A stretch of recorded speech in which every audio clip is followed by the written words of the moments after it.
YouTube world, I am back. This is a I'm laughing because this is the 4th time I've done this. I will release the other videos. Well, I might not. You might not see this one. Well, every true to form. So I'm just interjecting with a voiceover here.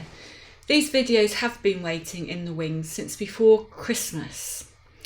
Just waited for the right time to release them.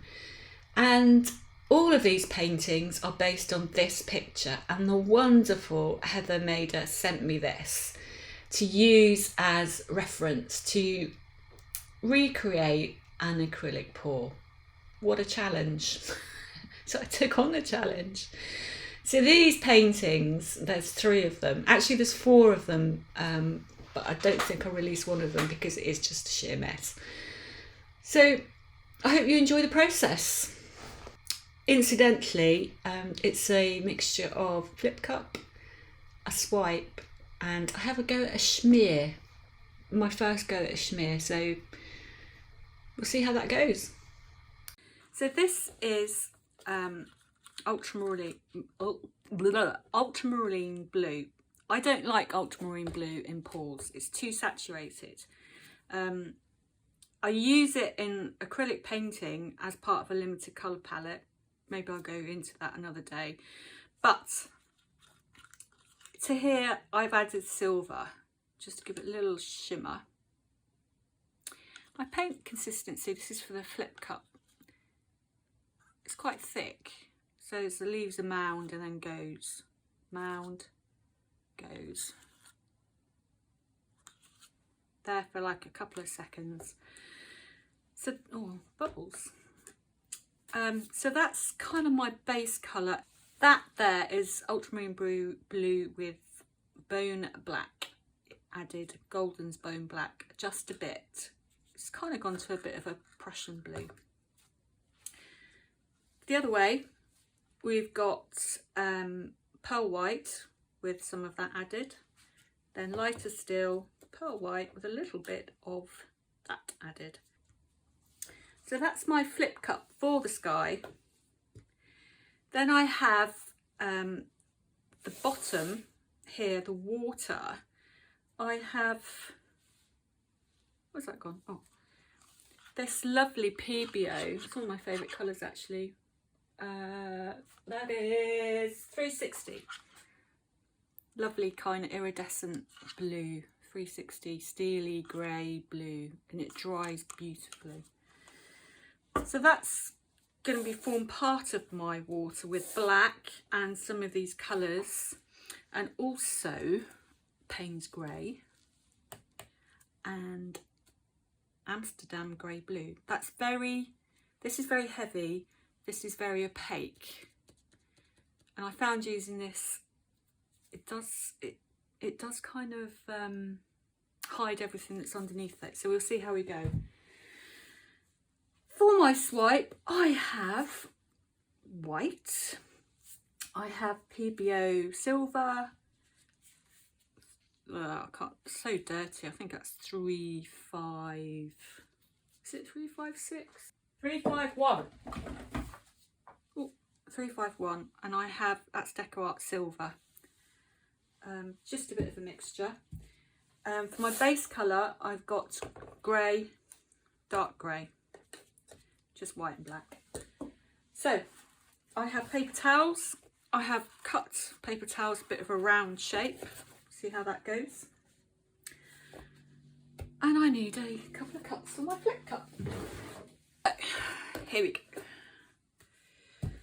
The reason why I'm doing this again is because I don't want to be so careful. I've been very precise and very careful, and I want to be a lot more freer.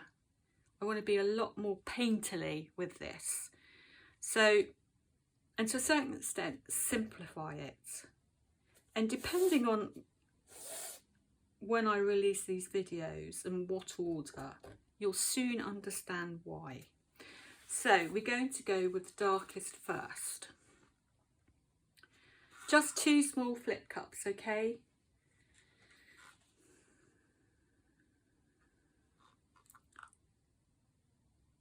So, just wanted to say thank you so much for subscribing.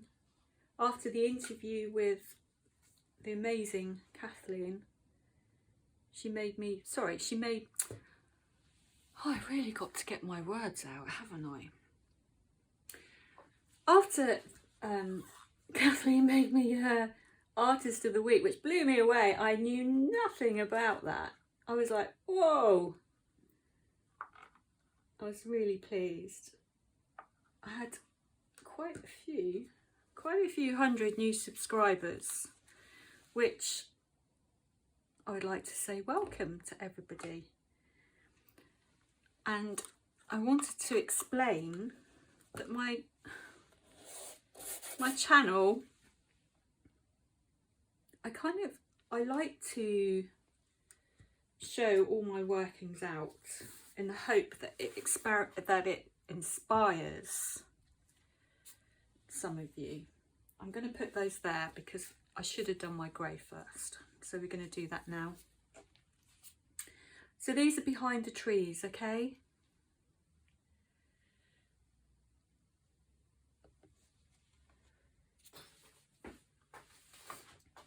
I normally think I've got everything together and then realise I don't.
go.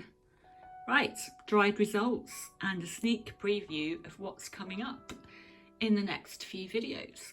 So this is the painting that I have just done, and to the right there you will see another one, and to its right you will see another one, all a little bit different, and you'll see that that middle one is actually my favourite.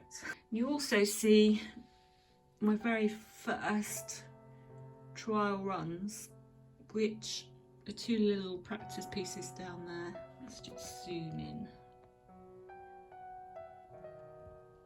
I really like them, but I'm going to make them into seascapes because that's what they remind me of, especially that one there. So that will be some heavy enhancements with those two paintings, which I love doing. So it just leaves me to say a really big thank you to the amazing Heather for sending me this picture. I've pushed myself, and it's good to push yourself outside your comfort zone, even if you're not quite sure of the paintings, because you learn so much in the process. And as I said, that middle one is my favourite, which will be coming up soon.